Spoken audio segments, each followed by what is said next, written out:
Hi guys, Corey Arsenal here in the kitchen, but not talking today about nutrition. Wanted to talk to you today about one of the more sensitive subjects when you start an exercise program or when you start a healthier lifestyle is the support or lack of that comes from home. If you're the first person or the only person in your household that exercises, it can be a very scary for the other people in your home. It can be new to them. It can be unknown.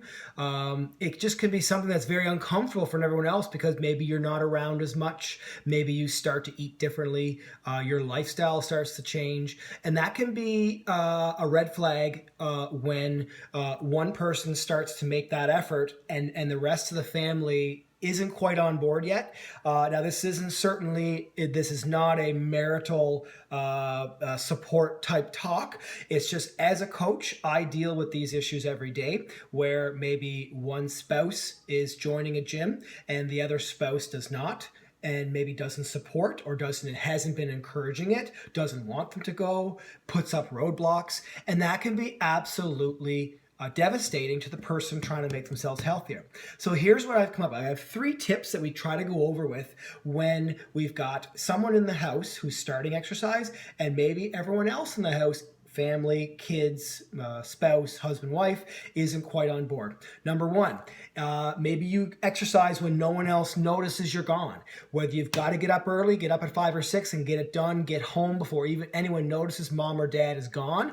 Maybe you got to do it after everyone's in bed.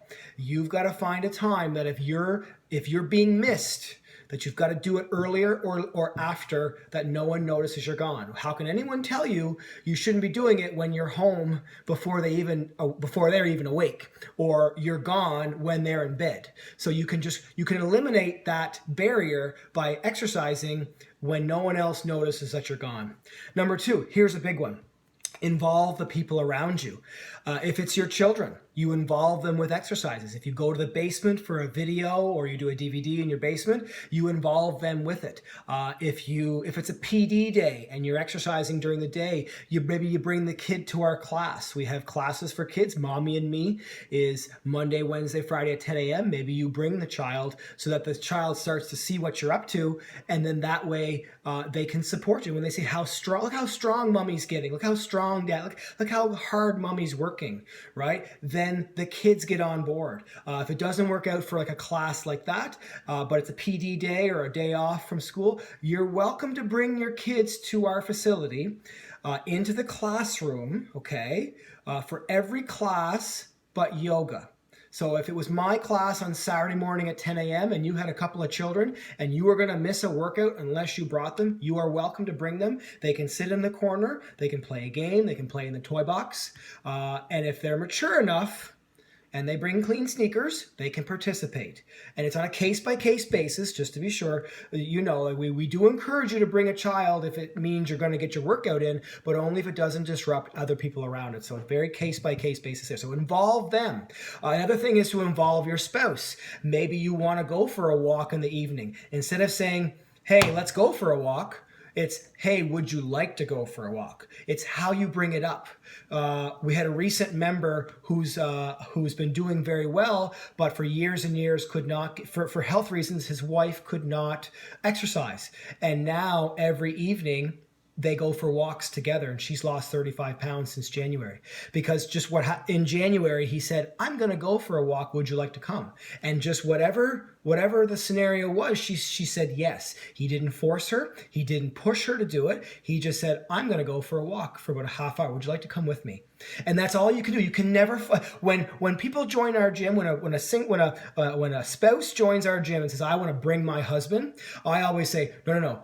Your husband will come when he's ready. You can encourage him. You can't force him. You can't bring him in the door until he's ready. Let him see how well you're doing, and then he or she will have that initiative on their own, okay?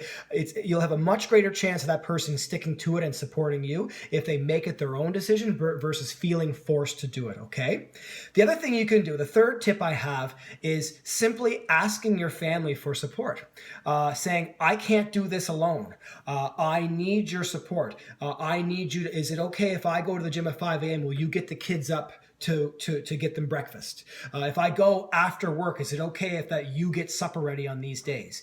You've got to involve them in asking them for support. And I've always tried to get them to word it in a way that it puts the support onto the other spouse. Honey, I can't do it without you. I need you. So then they feel a part of your journey.